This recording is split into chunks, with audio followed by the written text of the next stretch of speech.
Ron? Where are you? Where is Ron right now?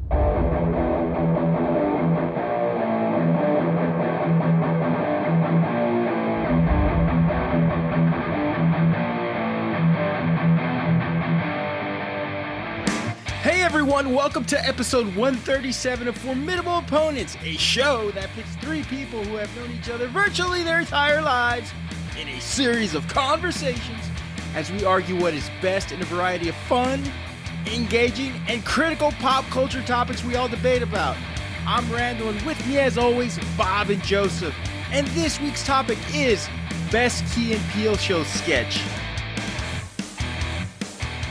All right, folks, today we're diving into a show that gave us life, laughter, and Luther the Anger Translator. Yes, Key and Peele, the sketch comedy brainchild of Jordan Peele and Keegan-Michael Key, a.k.a. the dynamic duo who made us question how seriously we take valet parking, substitute teachers, and Liam Neeson.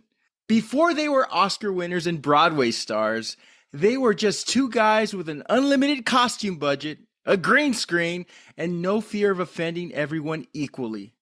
From President Obama to post-apocalyptic hat battles, they pushed boundaries, broke stereotypes, and made Ron a household name. But beyond the laughs, Key and Peele captured the complexities of race, identity, masculinity, and pop culture in ways that were sneaky brilliant. They made us laugh while forcing us to think, and sometimes they made us laugh so hard we couldn't think. So for this episode, we're looking back at how the sketch comedy juggernaut left its fingerprint on a generation. These guys just didn't make sketches, they made cultural moments. So today, we're breaking it all down. The legacy, the impact, and the unforgettable sketches that still live rent-free in our heads. Because when it comes to sketch comedy, Key and Peele didn't just change the game, they threw the rule book out the window. So this week, we're looking straight into your optic stems because I said, bitch. This week, Formidable Opponents debate and discuss Best Key and Peele Sketch. As always, I am joined by two guys whose worst qualities is that they are perfectionists. Bob and Joseph, how are you guys doing? You said it to her? You said bitch? I said bitch. I said bitch. What's going on, guys? Oh, what's up, man? It's been a while. Yeah, it's been a while. What's going on, podcast world? Where have you been? We said we wouldn't post another podcast episode until Shador Sanders got drafted. So I know, right? He's finally picked. Yeah, no, finally. Well, it took 3 years. We're not going to get into that. I didn't think he'd go past the second day. I didn't think he'd go past the second round. Yeah. Yeah, it's crazy, but the NFL is like the conclave. I don't know if you've watched the movie, but it is a very much a fraternity where everybody talks to each other. It's crazy how they just shut people out. But clearly, Disquarius Green Jr. was very much better. Disquarius Green Jr. was it Action Jackson Flaxen? No, it's Miss Jackson Flaxen Waxen. Yeah. I have the whole list in front of me. I've just been throwing out names all night. Anyway, let's get going. So, Bob, you wanted to talk about Key and Peele. I noticed that with me, I wasn't a fan of the show when it was on, and the years it was on was during, let me bring it up here, 2012 to 2015. But after watching a bunch of sketches, I thought, well, I missed out on this. It was really funny. Yep. So why did both of you want to do this episode? Well, we first came up with the topic of talking about Best Chappelle Show skit, but when that was mentioned, I was like, dude, we have to follow that up with Key and Peele because I feel like Key and Peele is, this may be like laughed at or like, the diss or whatever the hell, but I think that it's just as up to par as a Dave Chappelle sketch. Some of their sketches are just extremely, extremely funny, and we're going to talk about it extensively this episode, but I mean, these guys, everything from like dick and fart jokes to something that's so smart, something that's so stupid, and then they have that little effect of like holding you and waiting, and they give you that great punchline at the end, and they're extremely smart and extremely funny, and I'm glad we got to talk about these guys a little bit. A lot of their comedy ended with like these red herring jokes, Joseph. Like they took you to this sort of journey, and at the end, the punchline wasn't what you expected. Sometimes it was like very just weird, but also funny, kind of dark, kind of also just hilarious. Is that what attracted you to the comedy? I think so. It's oddly enough, and I don't want to like belittle the Chappelle Show at all because we loved it. We just did this. Our previous episode was about that, and we talked about how much we loved it. There was something different about the Key and Peele show and the way they approached their sketches. Maybe like a thinker's mentality comedy to it, where it wasn't so much. I don't think they were ever trying to offend anybody. Neither do I think that Chappelle was trying to offend anybody. Maybe it's because we were living in a different time. We were more, there was a lot of, because you notice in these sketches, like when you watch them, a lot of them kind of are pop culture centered. There's a lot of technology is prevalent in a lot of the sketches, and it's used to its advantage. And of course that every topic, pretty much the same as Chappelle Show. Nothing was off limits. It was just slightly different, I guess. It wasn't as offensive. I mean, it was still like, they didn't give a fuck, but it wasn't as offensive. Or like, where Chappelle, it seemed like he didn't give a fuck if he offended, and he wrote sketches to offend, and he didn't care about that. So I mean, it's a different kind of comedy. It's very similar but very different, but in the best way possible, dude. It's fucking hilarious. I became a big fan of Jordan Peele from the horror movies. When I watched Get Out, I was like, this is the same guy that did the but then when you watch these sketches, it's like laced with like horror intonations or like Hitchcockian sort of themes. Yes, right? dude. Yes, dude. That the clever twist. Even he's coming out with Him. Have you seen the preview for Him? Yes. That looks fucking crazy, badass. Football movie, horror right? movie. Yes, dude. It looks badass. Yeah. I can't wait to see that one. Like, I think he's just a really good writer, and he's extremely creative, and it works for somebody who's doing comedy and sketch comedy in general. These guys, they nailed it, dude. In a lot of their sketches, their whole entire show, I've watched 1 million episodes and 1 million reruns and everything. And this, from stupid to crazy to smart to everything, it's just crazy funny. And two of the sketches that we picked for our selections, they're very much like Stephen King on ice, right? They're kind of like comedic, but also kind of twisted and scary at the end. So the fact that that Jordan Peele, and I know they were a duo, they were a tandem, but you saw the sort of breadcrumbs of what was to come when he took over doing his own horror genre. Because when you watch Get Out and when you watch some of his other horror movies, there are pieces of comedy that sort of echo back to his days of Key and Peele. So, I mean, the guy's brilliant. I mean, there's no two ways about it. And both of them are. When you hear Key and Peele, what's the very first thing that pops into your head? Slap ass. Slap ass. Go on. It's that for me. You know what I mean? Like, bitch. I think, I said, bitch. You know how like Chappelle's show, it was all like Charlie Murphy. It was like, you know what I mean? Like it was that originally pops in your head. But for these, there's just so many different sketches, dude. When it's Key and Peele, they're like crazy, funny, back and forth together. That's what makes him cool. That's what makes him different. How Chappelle really worked by himself. He had his comedy group that did a lot of sketches with him, but these two guys like bounce ideas off each other and comedy off each other. They really play well off each other. So it's a great comedy duo, and that's what I think of. I said, bitch. That's what I think of. That's the first thing that pops in my head when anything gets mentioned Key and Peele, because that's the first sketch that I saw. Bob, I guess, caught it first. And thankfully we had YouTube back then. So it was, I'm pretty sure I did find it on YouTube. He told me to check this sketch out or maybe I don't know. He said, you got to watch this sketch. And that was the first one I saw. Obviously, I think it was their first sketch off of their first episode, the first like main sketch, because I went back and watched that first episode, and the intro to their first episode was hilarious. It's just a little thing. I don't know if you caught it, but anyway, so that first sketch I remember seeing is the two friends that are, didn't want to call their wives bitches, and they keep. You said it right, huh? You told your face. I thought it was so hilarious. So like, yeah, anytime anything gets mentioned Key and Peele, or like somebody says anything Key and Peele, that's probably the first thing that also comes out of my mind, or that comes to my mind, or out of my mouth, bitch. Here I am, a new fan 10 years after the show's been off the air. But their their comedy is very sharp and character driven, right? The more absurd it gets, the darker the comedy gets. I wasn't an avid watcher of the show, but watched the sketches through YouTube. And I think Key and Peele were big beneficiaries of watching of YouTube, because just like SNL, nobody watches SNL anymore. You watch like the funniest 5 skits that you heard of the previous day on YouTube, and they always have like the Instagram reels or whatever, and you see the clues of Jordan Peele's horror side, as I mentioned, like the Family Matters sketch, and a few others we'll be mentioning. At times it felt like Tales from the Crypt meets Chappelle Show meets SNL. The Family Matters sketch. I think the unique blending of comedy, character, and the shock value of the endings helped them to generate a special blend of comedy, and they were masters of shifting tones and turning a one-joke sketch into a short film that took you to places that you didn't think it would go. So they were just brilliant at doing that. And Joseph, I don't know if do you remember both of them on Mad TV? What? I didn't for sure. I didn't watch Mad TV, but Joseph No. did.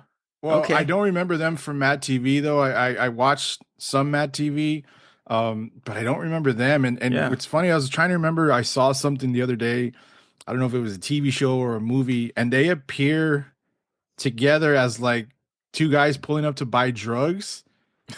I forgot what movie it was. It's like that I hadn't seen in a while, and there was like a drug deal going on or something. It was a funny movie, and like the car pulls up and it's Key and Peele, and I was like, is that fucking Key and Peele? Like I had no idea who they were at the time. Then obviously, man, I can't remember the name of the movie. I'm gonna have to look that up. Hopefully, I can It's get not that to you. Keanu, is it? No, No, we don't mention that one. We don't mention that one. But what was the initial question? I'm sorry. What do you Who's think your of daddy and what does he do? Remembering them from Mad Living TV. Mad TV, excuse yeah. me. No, I didn't really remember them from Mad TV, and I was actually surprised to learn that they got that kind of their start from that, and Yeah, obviously it worked out for them for the best too. I think that's to where move they on met, to their if own I'm not shit. mistaken. Yeah. And you have to be, next question, you have to be patient with a Key and Peele sketch, because there's always a swerve or a payoff at the end. In the age of TikTok, cancel culture, and short attention spans, would this formula work today, that thinking person's comedy? What do you think? I think so, because if you take a look at, I know it's opposite, but if you take a look at his horror movies, I mean, they're like crazy popular right now, and they have been over the past 10 years. And I think that people are into that, especially since they're so crazy funny and they're smart, and they don't just drag you along, quietly. They hit you with little quick, smart jokes or little stupid jokes, and they bring you along, and then there's a big payoff in the end. So I think that the TikTok generation definitely, and if they don't, fuck them, goddamn it. And TikTok is, open your fucking eyes, pay attention, sit quietly for 3 minutes. Joseph? Short attention span. I don't know. Maybe not cancel culture wise. I don't think they did any. Like we said earlier in the beginning, Cancel I don't think. Yeah, because the TikTok generation is quick to cancel anything. I don't. But like we said, Key and Peele They didn't cancel my debt. They didn't really do. I don't think they really offended you. Right. And if you were offended by anything Key and Peele put out on as sketch wise, then you were really soft, I guess. Because it's just like we said, these guys were doing. They weren't. It was far less offensive or whatever you want to call it than anything Chappelle did. It still made you think, and it still made you laugh at social issues and problems, but that wasn't the focus completely on the show, and that's what was great. I mean, it's great. They really did a lot of pop culture stuff. One of the funniest episodes, and I'm sure it's on your all. I know it's on your all's honorable mentions. Are the two parking valets? That whole scene where they're just talking about Michelle Pfeiffer. Michelle Pfeiffer. So it wasn't always, and I guess so it wasn't always And they did like they were very socially conscious, and that's great. But it wasn't their focus on the show. So no, yeah, I think it would. I don't. I mean, on this TikTok's really soft.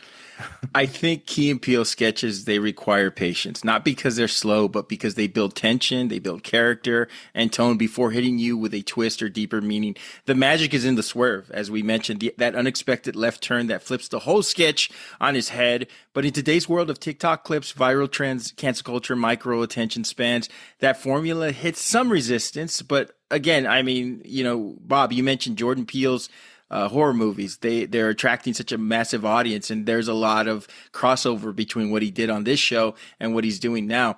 The sketches would have to be shorter, tighter, and compromise a few things, I think. But I mean, I discovered a lot of their sketches on YouTube, TikTok, Instagram Reels. Yeah, exactly. They're little. You can watch just the sketch, and they're usually like 2.5 to 3 minutes. So it's not like it's extremely long.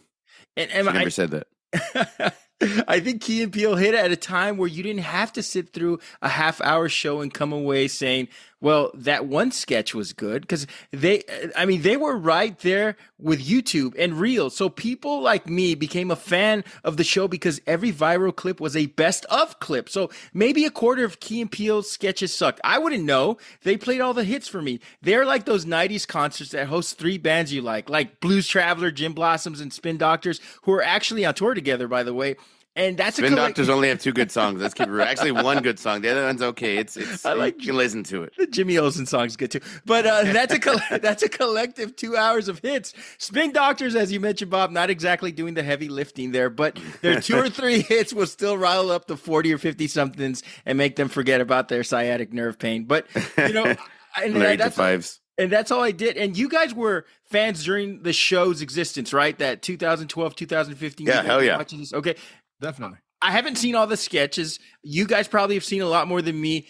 Did you feel that there was a good consistency within the show for that? Oh yeah. I think each week they had at least one sketch that would have you like dying laughing. I guess like any good sketch comedy show, like there's always one that kind of steals the show. But every week there wasn't any weeks where I was like, man, I mean, they kind of missed this week. There's always 1 or 2 that were just like really, really good. And the rest, I mean, I haven't seen one really where I was like, eh.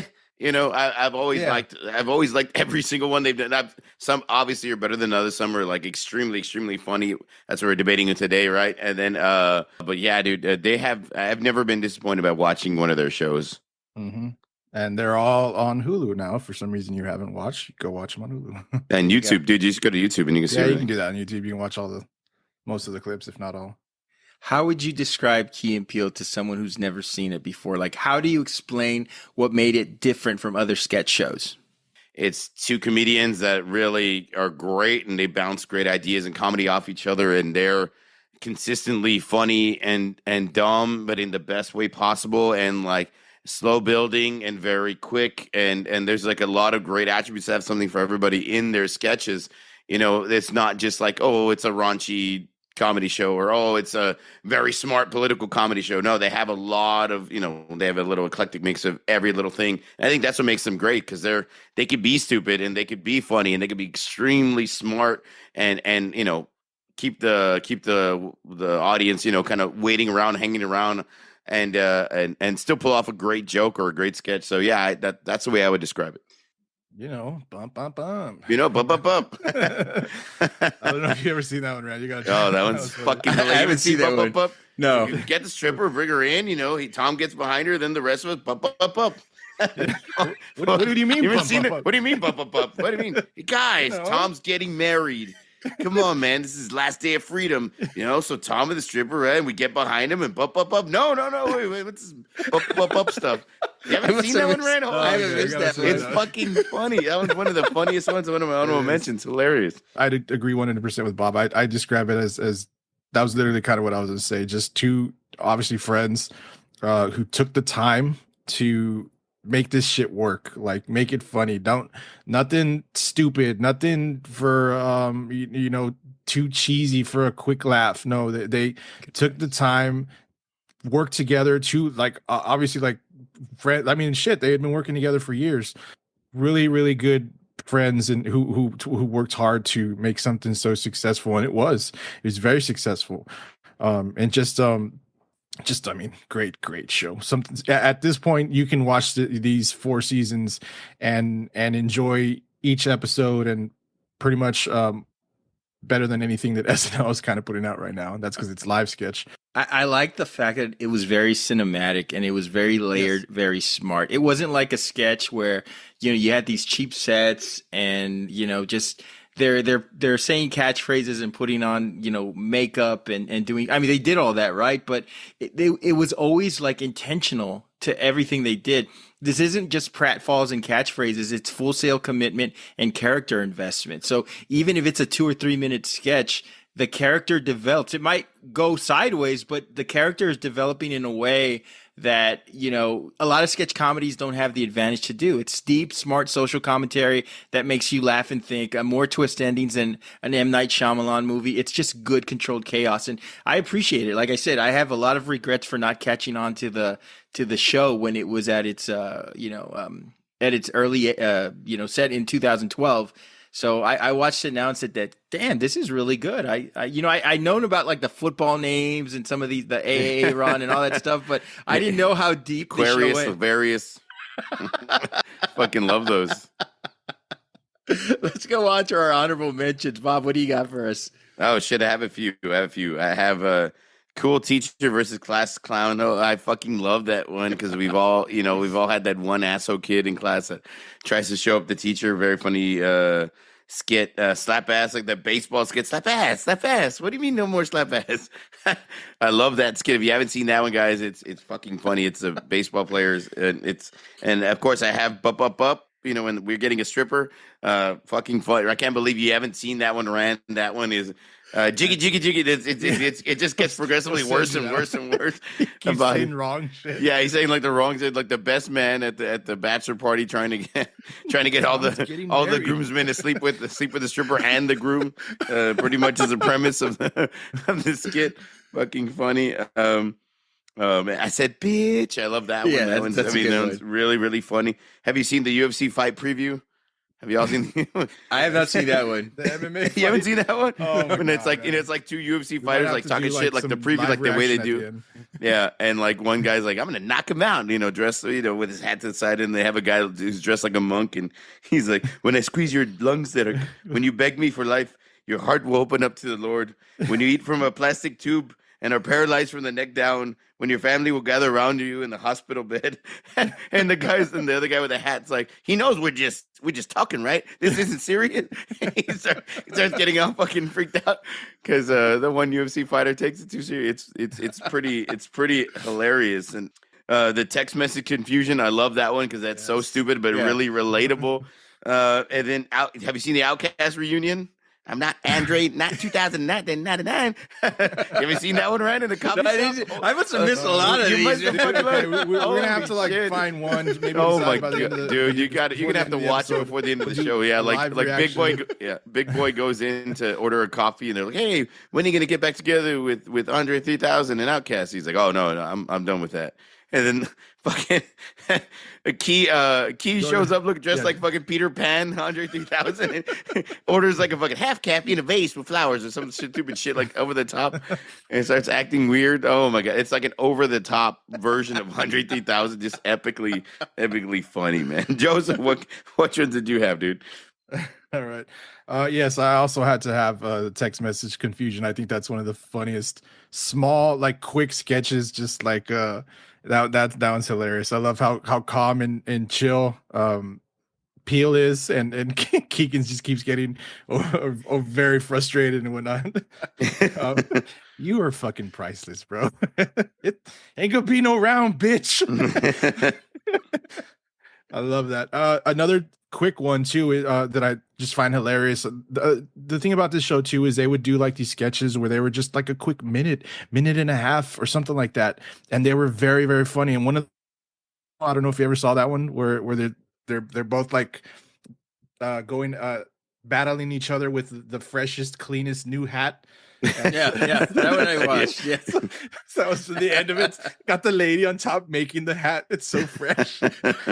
So stupid, right? I also had the Bachelor Party Confusion. Of course, I guess that's I don't know the names of them specifically, so we just call it Bachelor Party Confusion. That one. The MMA fight as well. Black Ice. Do y'all remember Black Ice? One of the first like on one of the first episodes. Do you know what I'm talking about? No, I don't, but it sounds funny.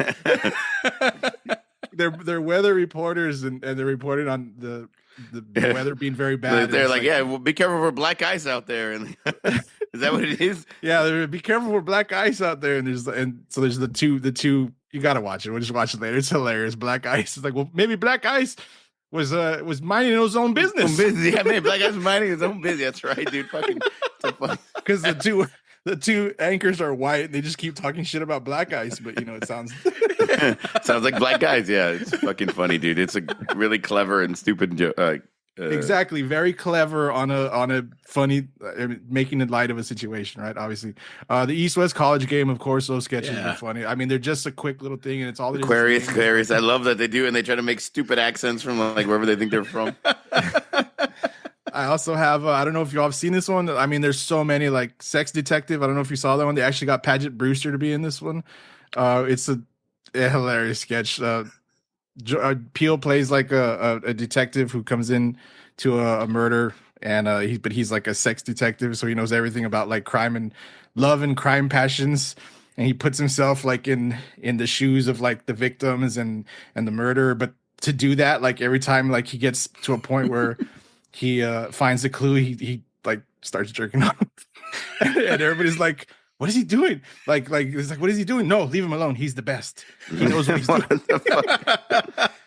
It was hilarious, dude. It was funny. I gotta send that one to you too as well. And of course, Town Hall audience member. Do you all know that one? Is that where they think he's gay? Think he's gay. Yeah. Okay. I don't care if you're straight, around you're gay, you're old.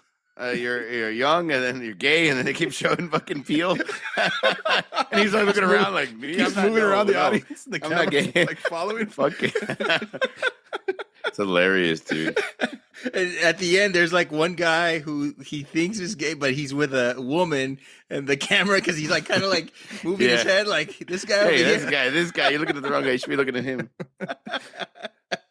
Very funny. Rand, what do you got? Well, at least I watched at least one or two of those. Yeah. I had Family Matters, which I thought was great. Good callback to Urkel. I said bitch. That was great too. The one I really enjoyed is Sexy Vampires, because Jordan Peele as a vampire. Oh shit, man. Just the absurdities. We've done an episode on best movie vampire, and a lot of the stereotypes that we covered on that episode was pretty much covered in that sketch, where like, why do you got to do all this crap? Why do you hiss, and why do you do all that shit? It's pretty funny. I had Luther, Obama's anger translator, thought was great. I had the auction block. Oh yeah, I That forgot. was fucking funny. Like, oh, look at him, he's too short. What is he gonna do? Doesn't do anything. Why wouldn't you buy that guy? Why wouldn't you? So I was gonna bid on him myself, but he say some shit like that. Yeah. So in this sketch, they're in an auction block. This is like the 1800s or whatever, and Key and Peele are being offended that they're not being purchased on an auction block. And every time somebody else comes in, they're either short or overweight or whatever, and they get bought before Key and Peele, so they're getting offended, and they're getting just more and more ridiculous as to why they're not getting picked. And I loved how that one ended. The auctioneers were like, we are not bigoted auctioneers. That's right. They're like equal opportunity racists. Equal opportunities. And we would not stand for bigotry. This auction is over. They got offended because the stereotypes. Yeah, I mean, just brilliant, man. I had gay wedding advice where they're explaining to the family how this is a different wedding, and it's funny because in this sketch, Key and Peele aren't the stars; it's the actors in the living room, and like the grandma and the uncle are asking all these strange questions about how they should act, and they're saying all these inappropriate things and all these stereotypical things, and it's just brilliant. I mean, you got to watch that one, Gay Wedding Advice. And then lastly, I had the boxing press conference where Jordan Peele is pretending to be Mike Tyson. No, I'm not going to get in your head. I'm going to get in your ass. and then he gets more and more ridiculous, like he's going to take him on a date and have a relationship with him. And it's just you guys know which one I'm talking about. Yeah, right? Yes, I know exactly what you're talking about, dude. If for some reason you haven't seen this show or any of these sketches, please go out after the episode. Yes, and yes, go out and watch them. They are very funny, and I'll be the first to admit it. I missed out because after Dave Chappelle, I didn't think anything would be to that level. And watching Key and Peele, I still prefer Chappelle, but Key and Peele was very funny, very smart, and man, underrated because these sketches were making me laugh all night. And I didn't get to see even, half of them because you guys mentioned a whole bunch I got to go back and watch now. Yes, you do. Especially Bup. I'll check it out right after this. So being the novice of this, of us three, I'm going to go first, and I'm going to go with my selection for best Key and Peele sketch. And my selection is Aerobics Meltdown. So Very good pick. Very good selection for somebody who's, I guess, quote unquote, being a novice. Like, very good. Obvious selection for Randy because he likes men in tights. But go on.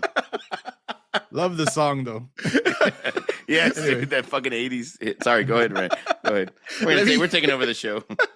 Let me take everyone down a trip down memory lane, just as you mentioned about the 80s. In the late 80s, and it's the late 80s and you're homesick, you probably get an extra hour of sleep and wake up at about 7 a.m. You'll catch Sports Center at 7 a.m. If you're lucky, maybe a decent movie like Clue on HBO. And around 10 or 12, you're watching game shows. And I mean, we did a whole episode on it. By noon, you're stuck between soap operas and reruns of the Andy Griffith Show. And remember, this was way before streaming in the 80s and the early 90s. You have 60 or so cable channels to choose from, but there's nothing on a Tuesday afternoon or a Tuesday morning when you're sick. So what do? You change it back to ESPN. And if you were lucky, you might get the World Championships of Darts or the National Arm Wrestling Championships. But most of the time, it was just bad. And oftentimes, it was a synchronized floor aerobics competition. Now, these shows were usually hosted by celebrities like Alan Thicke and featured in-shape, happy people in leotards coordinating their dance routines. These people had single-digit body fat percentages, and you always got that one dude built like Derrick Henry, and he got that body from just running in place in rhythm. You don't know how it happened.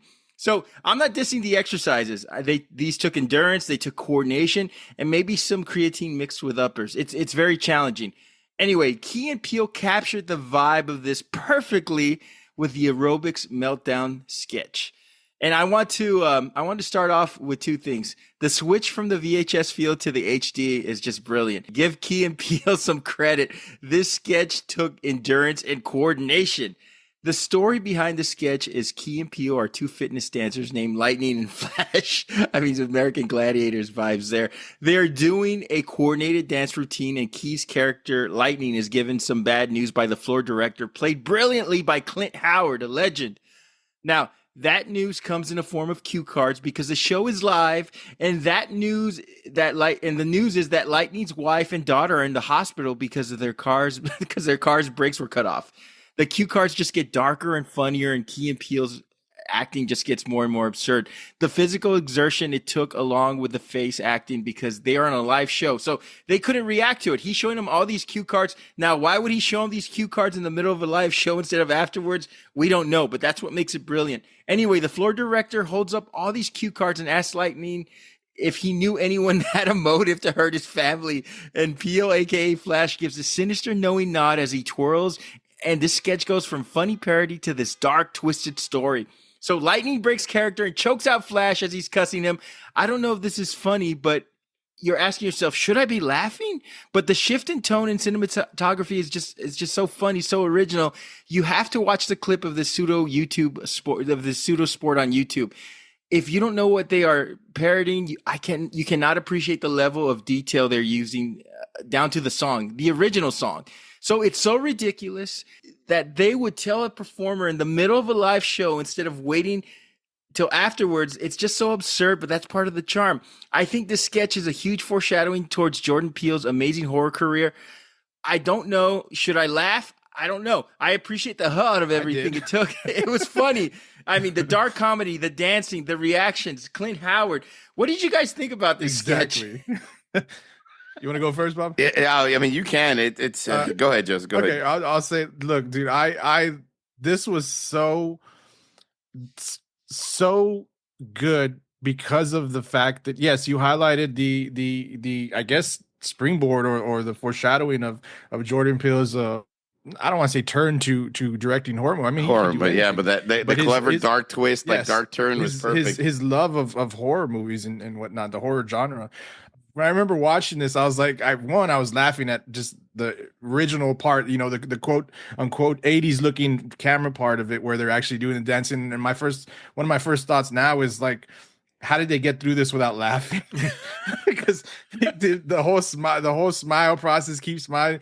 But like, yes, going back to cutting between the retro film and then the HD film of behind the scenes and Ron Howard, like, yes, exactly. Why are they doing this? I don't know. But the funny thing about it is keep dancing. Keep dancing. Yeah. Like, you know, anybody would want to hurt you or your family, keep dancing. Yeah, fucking hilarious. Like, what the fuck? Like, asking him all kinds of crazy. Keep dancing. We're live. Like, we're live. Keep dancing. Like something horrible just happened to your family, but keep dancing. The Jazzercise Olympics are the most important thing here. What the fuck? Yeah, I love how he's looking and he's like answering the questions, like just shaking his head no or yes, but like still like smiling and whatnot, like trying to keep it. And yes, dude, it was hilarious. And yes, the dramatic twist, like how you mentioned in the beginning, that you got to kind of wait for the quote unquote payoff or whatnot to laugh or to not laugh or to find the joke funny. Like, yes, when it is revealed that it's the other guy that may have had a hand in this fucking thing, May have been Jordan that had maybe. And then like just dancing his way over to go choke him out. Like, Yeah, you know, he dances. What's best is he tries to choke him out, and then they have to like separate him, and then Jordan Peele's still there on the floor, like he's fucking still on the dancing, floor. still dancing, so he can win the fucking Jazzercise Olympics. This Jeez, how was- ridiculous of it. This one was hilarious. It was very much what I loved about this show. What I loved about this show.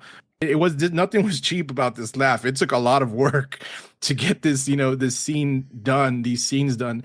And I appreciated it very much. This is a hilarious sketch. I don't think it gets talked about as much. I think it's a great selection, Rand. It's one of my favorites and one that I thought was very, very funny. And like I said, great pick, man. This is a great selection. If you don't know this one, obviously, like we've been saying, go check these out, man. These are hilarious. Bob? Yeah, no, I agree. I'm just 100% in it. Like you explained it pretty well. Like the big build up, the clever twist, while maintaining composure to finish your Jazzercise Olympics. You can't stop. Keep dancing. Keep dancing. Like I love that. I absolutely love this sketch. Anybody who hasn't seen, like we said, if you haven't seen this one is really funny. One of the best ones, definitely top 2, top 3. Keep dancing. Yeah, keep dancing, keep dancing. I can't stop. Can't stop with like the outfits, the dancing, the music, the everything about it is extremely funny. This is a great pick. Ron Howard does a good job of Clint. Clint Howard. Clint Howard does a great job of adding to it. I think that guy just adds a weird if he's doing that, like but it worked. I mean, it worked. I think that was a great cameo appearance by him. Great sketch. It goes from absurd to ridiculous. Like within cue cards, it's like, hey, your wife and your kid just had an accident in the car. They're in the hospital, and then he asks them, "Do you know who did it? Does anybody have any motives?" Yeah, do you think anybody have any motives to hurt you or your family? And he's like, what the fuck? What is he like? I think on one of the cards he's like, "Are you sure?" like And one of the yes, best, I'm sure. one of the best moment in that sketch was like Jordan Peele's character is turning around and he gives like a big old wink. Yeah, he gives Like a a wink, sinister like wink. fuck you, like the psycho wink, so he knows it's him. Yeah. But the face that Key was making the whole time, like he's in agony, like Yeah. what the fuck's going on with my wife and kid? No, keep dancing.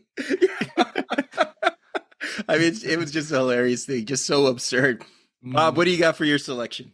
Probably the most quoted and the most memorable one. It's the substitute teacher, Mr. Garvey. I think that this is the one that if you're a Key and Peele fan, you know this sketch.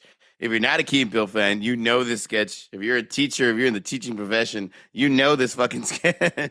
Aaron, okay, Jay Quillen, Balake. I mean, like, you have to know that these sketches, it takes a play. Of course, Mr. Garvey, he goes, I'm from the inner city. He's an inner city substitute teacher that comes and subs at obviously a science class filled with a bunch of white kids, and he comes off. He tries to come off really hard, and he's just mispronouncing all the names.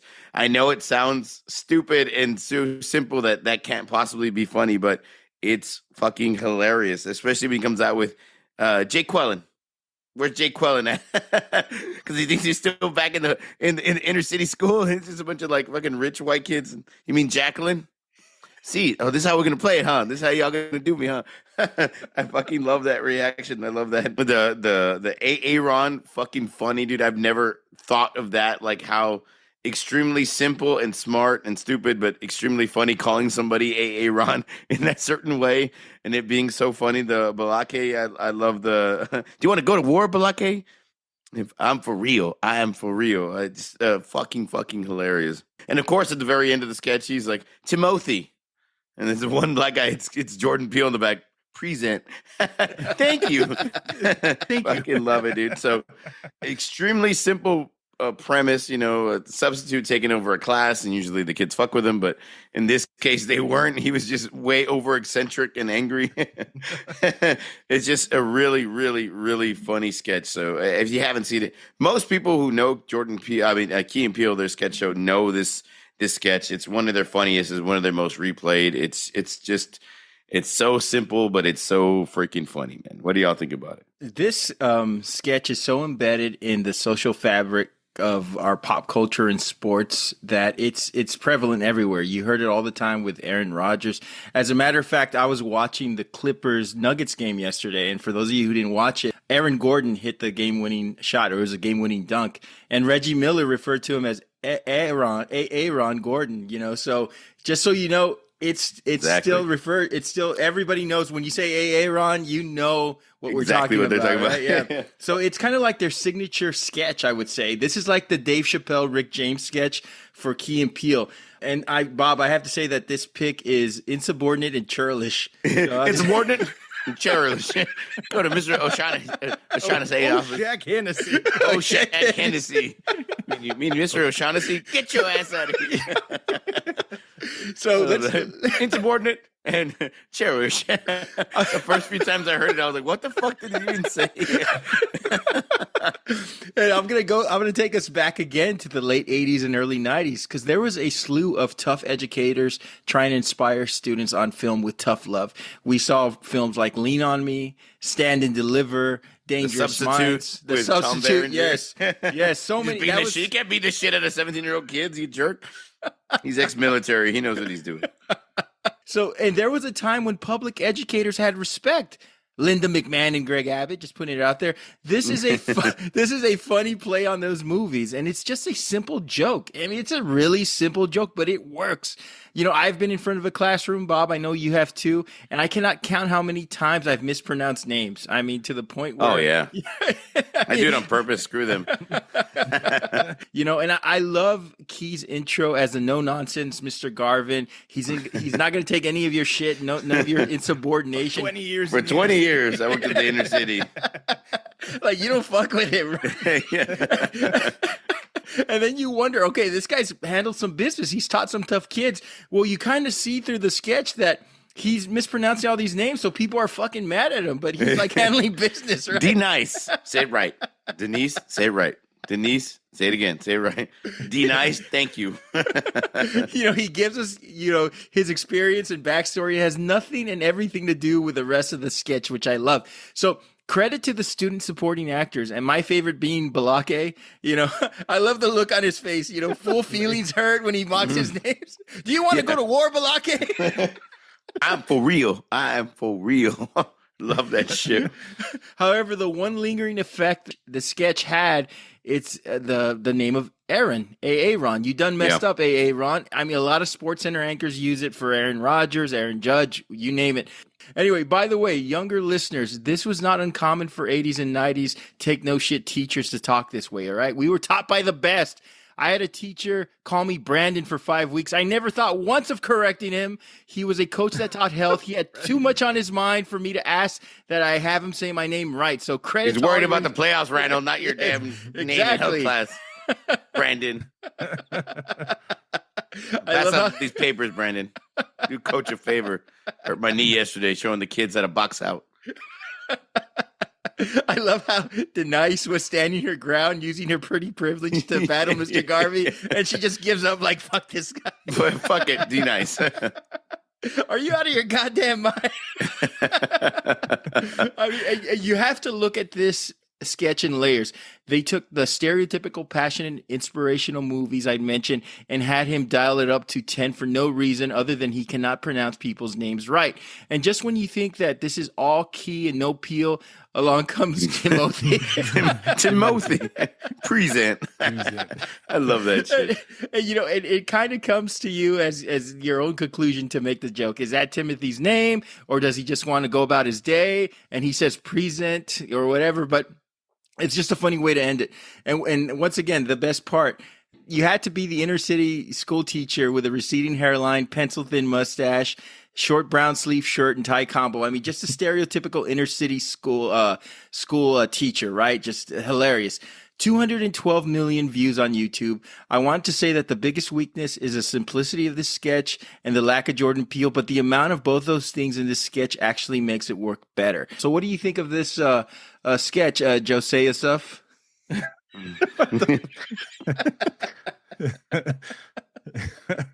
Now you're happy I went first, right? I mean, now you're happy I told you I'll go first, right? Yeah, that's true. He's like, yes, secretly. What would Rand be? Randale? Rand Eel. Rand Eel.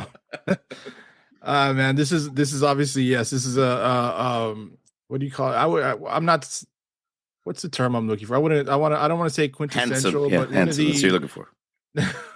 One of the premiere sketches, I guess. Premiere sketches, most known for from the Key and Peele show. Yes, exactly like Bob said. One of the most quoted, very hilarious from the very beginning. You get like you're just laughing immediately from the vibe that the substitute Mr. Garvey is putting out. Immediately coming at the students like, now I taught 20 years in there. So like it was, yes, he's going to go at him. He's not going to put up with their shit. And the kids aren't really necessarily doing, I mean, they're not doing anything wrong. Obviously they're just there. It's the beginning of the class and he's going to take roll call. So they haven't done anything to like necessarily piss him off other than just not say here to when they hear their, you know, their names being called, that it's not actually their names. I think this is one of the funniest sketches from the show too, as well. I mean, like this is such a great show. I think these are all incredibly funny sketches. The part that I think gets most quoted, that is hilarious and probably still used to this day, I know I've used it to this day, is the son of a bitch. Is that where he wipes the counter off? Wipes the counter off, like completely throws everything off. Shaq Hennessy's office. I know he did it in this one because I'm going to talk about another thing that makes this sketch so great, breaking of the clipboard, because the thing awesomely about this sketch is we get a part 2. I know Bob's specifically going with the first one, obviously, because it's the one that got you, but there is a part 2 to this, which is just as hilarious. And Bob could have just, you know, honestly, Bob could have gone and said part 1 and part 2. I would have been fine with it because it's a great continuation of this. If you haven't seen the part 2, he's doing roll call and they're all saying here, they're all saying here, answering hey, Aaron here, be nice here. They already know better. And it's honestly just as funny because Balake, that second part was like where they have to go be released early for club photographs. Is no, you just want to go to the club. And I love like the callbacks because there's a scene too, like there you can see him holding in the second one a clipboard and it's taped together, so it's obviously the same one that he broke from the first one. So it's great, dude. Everything about this sketch, even the first one, and giving us the great second one, this was hilarious. Just as and I like how Rand pointed that out, because yes, the sketch is just, you know, it's primarily Key, and then just at the very end you see Jordan Peele real quick, but it's perfect. It's just the little Timothy present, and that's all you need. Present. That's all you need, and that was all you need. Thank you. That's so fucking funny. That's the end of the sketch. It's hilarious, dude. Great Very selection cool. as well. Thank you. So we're on to Joseph. Joseph, what do you got for us? What do you got for us, man? All right. The sketch I chose officially is called Pizza Order, but I mean it's obviously Cheesy Chris. It's Windows Pizza Order, whatever you want. Just look up Key and Peele. Wendell, one of the funniest characters that they have on the show from fucking Jordan Peele. Hilarious. And and obviously I'm focusing on the Pizza Order, but this you see Wendell and a few other sketches as well too. So go check those out. Of course, I'm talking about this sketch where Jordan Peele plays the part of the larger sized comic book nerd named Wendell, who calls to order multiple pizzas from Mario's Pizza for a party he's having, in quotations. The order's taken by Carlos, which is played by Michael Keegan, and right from the beginning, right, you're a little bit suspicious about the situation because it's just him saying, "Yeah, hi, we'd like to order a pie, and we would like pineapple and pepperoni and cheesy crust." Fucking hilarious voice. It is soon revealed, obviously, that Wendell is not having a party, but ordering for himself and referring to his various action figures and collectibles around his house as the party guests. Now, for real though, the funny thing about this sketch isn't Wendell ordering pizza for himself. It is funny, I mean, but that's just part of it. Okay, that's the real, for me, funny part is Carlos. Okay. I know the pizza gets a laugh, obviously, because he's trying to hide the fact that it's an order only for him. But like I said, the best part is Carlos falling for a girl he doesn't even know at the party named Claire. Yeah, so you get that one. Well, I think I do know her. But I think I do know her. Exactly.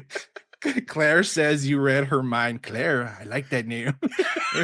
and let's be honest. When did fucking Key become fucking Puerto Rican? He's pretty good at portraying Mexican, Latin, whatever people. I give him props. He's got my thumbs up. Claire, I like that name. It's a good one. Is she cute? Her body's like a 4. It's like a 4. He's say, okay, I fucked her. Yeah. So obviously, yes. Okay. So the funniest part of this sketch for me is Carlos clearly just trying to, learn everything that he can about Claire, and all Wendell wants to do is order pizza. So he keeps trying to like steer the conversation away from like, hey, just forget about Claire. Like, I fucked her.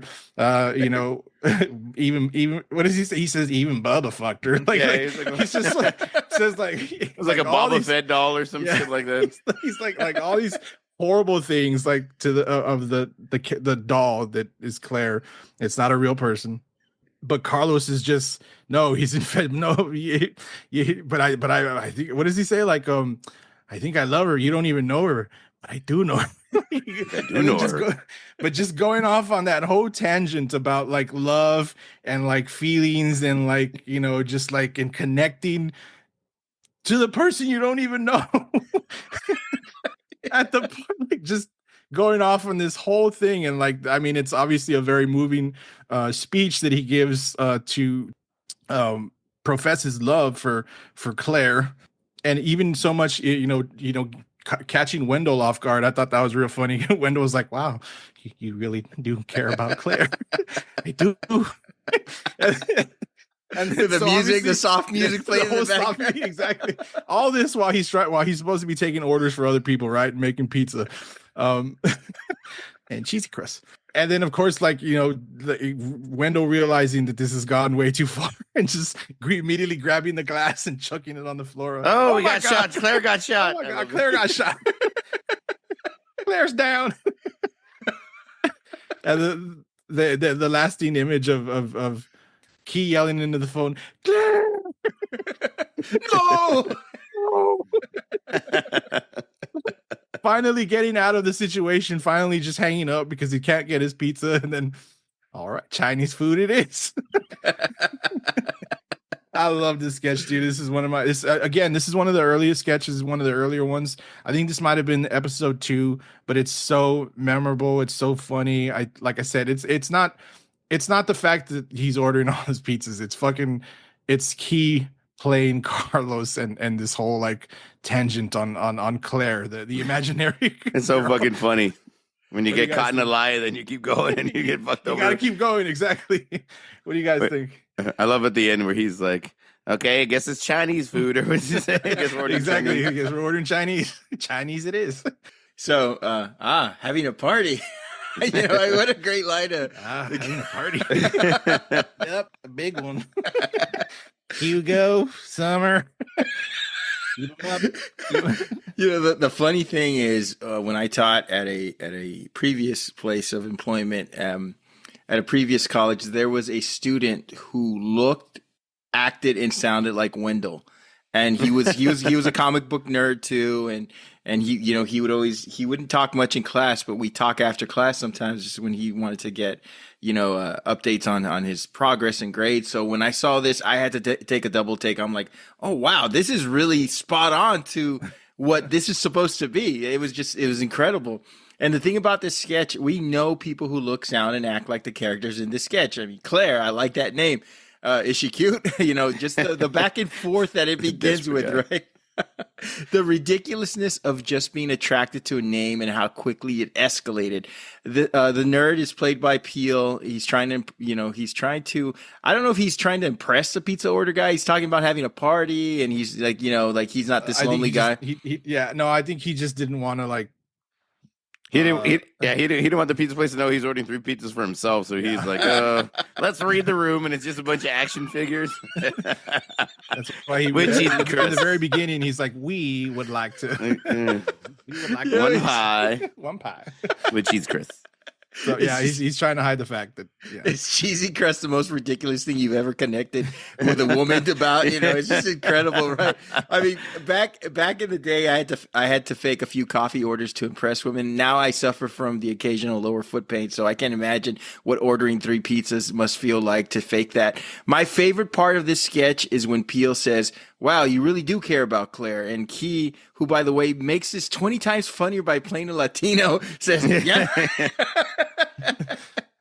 Yeah, I really do. I really do.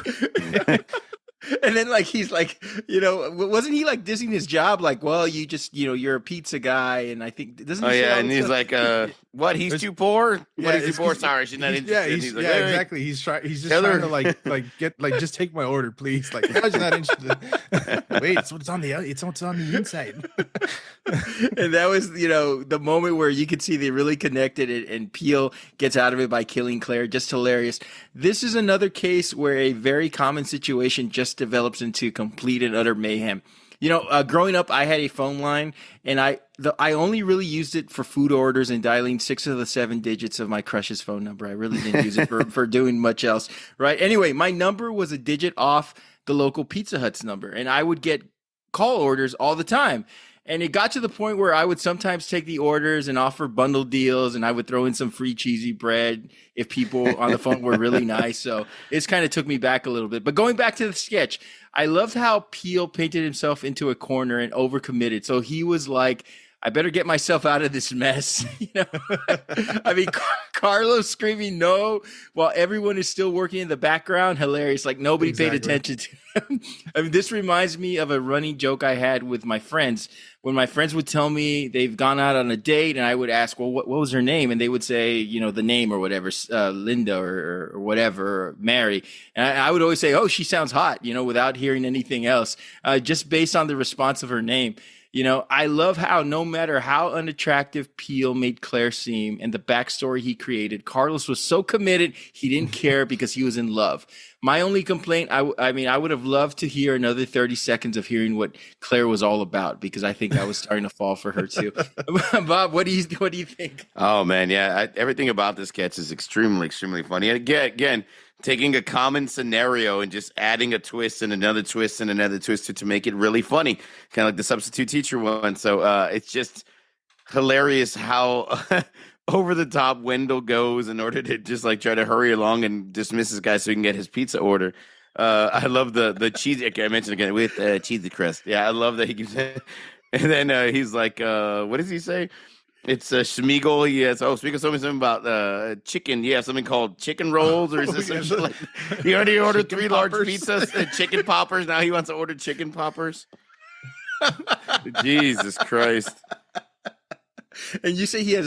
This is the only Windows sketch I've seen. He has other sketches. Yeah, there's one where he's at a sex addict meeting, where he's like trying to like, yes, he's trying to like, I'm a sex addict. He's trying to like prove to everybody there that he's like he's got so much sex. Like there's this one and then there's another one too. The sex addict one is really, really, really fucking funny. That was too. also very funny too. So this is another one that we get like a continuation of the character, which is great. But I this pizza order is obviously the one that sticks out the most for me It's because funny. it was one of the first ones.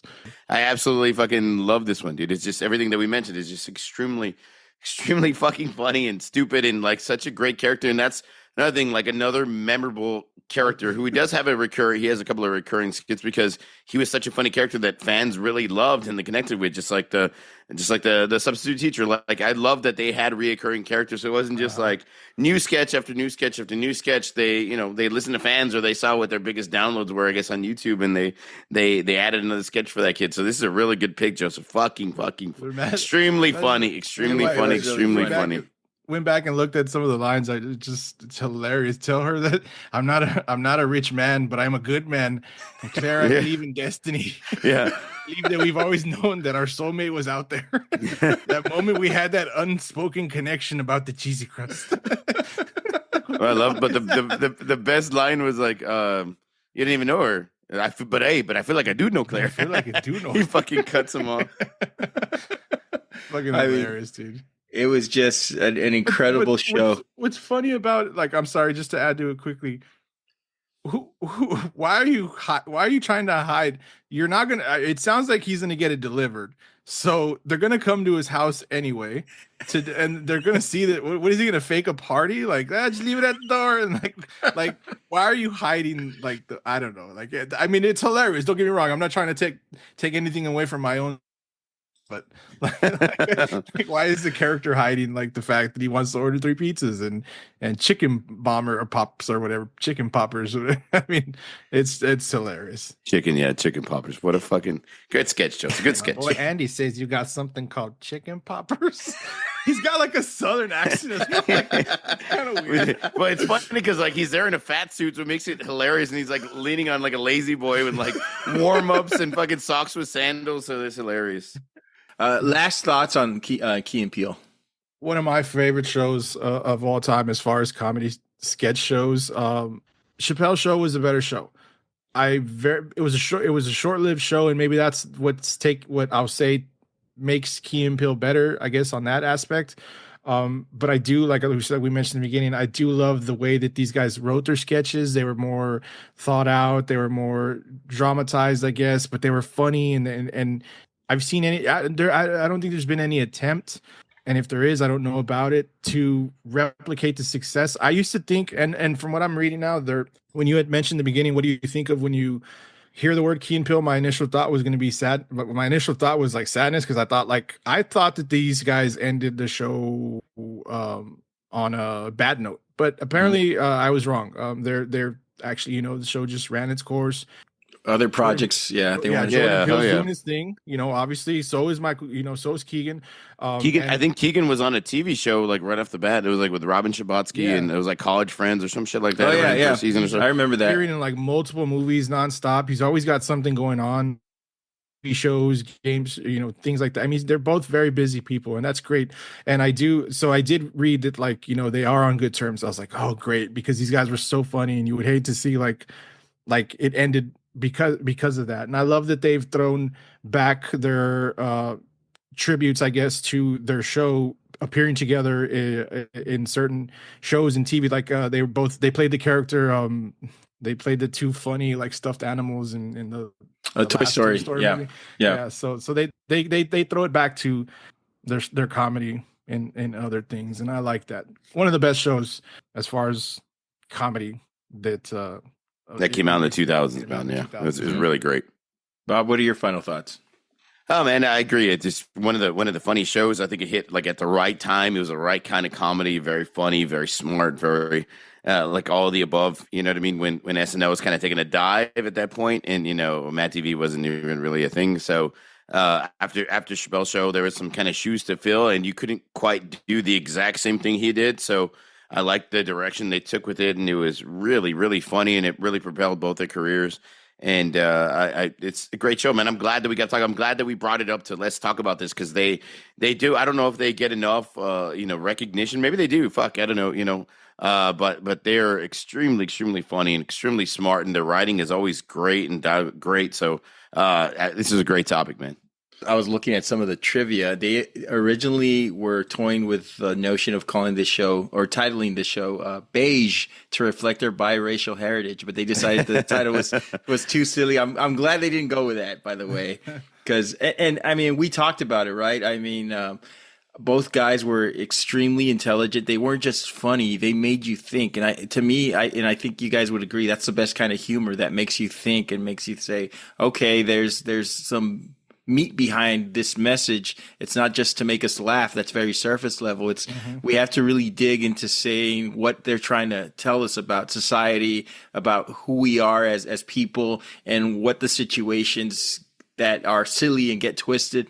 And they help to make intelligent humor relevant again. If you watch Jordan Peele's horror movies, or you see Keegan Michael Key, who has played Hamlet and Horatio on stage, these are two very smart individuals who took detours in their talents to make comedy, and it worked because they could have very easily have just gone their own paths, making horror movies, making Broadway plays, but they came together for that short amount of time to bring us this sketch show that will forever live on into the annals of TV history, and you'll always see it on YouTube. That elevated sketch format where the piece ends completely opposite from where it started was just brilliant. They did it with just about every sketch. The thing is that they grew beyond the Key and Peele show. Their biggest successes have been away from the show, but to really know who they were as performers, artists, and creators, it's all in that show. You check it out, you'll see every little insert, every little minutia of their talent, their wit, their humor, and their friendship. It's all in that show. They've made people laugh. They've made people think and rewatch, and their influences, it just still echoes. And then lastly, I want to mention this. I read this trivia in an interview with Larry King, referring to the show's humor on racism issues. Keegan Michael Key said, in regard to our show, some people ask me sometimes, what is the greatest thing that can happen to your show? I said the greatest thing that can happen to my show is that a kid watches something or on whatever the equivalent of YouTube is 75 years from now and says, why is this funny? I don't understand this, and meaning that hopefully Americans will have solved racism issues in the near future. But I mean, it's very profound. I think they really broke through the ceiling. And I really will say, after becoming a fan of the show because of you guys, and I say one of my greatest pleasures of doing this podcast is that I get to learn new things, is that this show was vastly underrated, and it was really such a big hit. And I wish I had gone on board when it was. Why didn't you guys tell me the show was so good back in the day? Is what I'm trying to say. Go watch it on YouTube. Yeah. So I blame both of you. Oh, that was angry. I'm not angry. I love that. I forgot about that sketch, dude. Yeah, that's fucking funny, dude. That's angry. You see that pop up Jordan a lot on Instagram and Reels. It's a meme now. Angry. Yeah. I'm not angry. Hilarious stuff, guys. Go ahead. That's our show, everyone. Listeners, we'd love to hear from you. Hit us up and let us know what you think the best Key and Peele show sketch is. Wow, that's hard to say. Most importantly, let us know what you think about the show. You may reach us at formidableopponents@gmail.com and follow us on all forms of social media by searching for Formidable Opponents. We want to thank Creative Little Pill for her great artwork. Please follow her on Instagram at Creative Little Pill. Please subscribe, rate, and review us on any podcast platform you're listening to us on. And join us next episode. We'll be back with saddest song of the 90s. So for Bob and Joseph, this is Randall. We'll see you next week. Fudge. Slap ass. I said, bitch.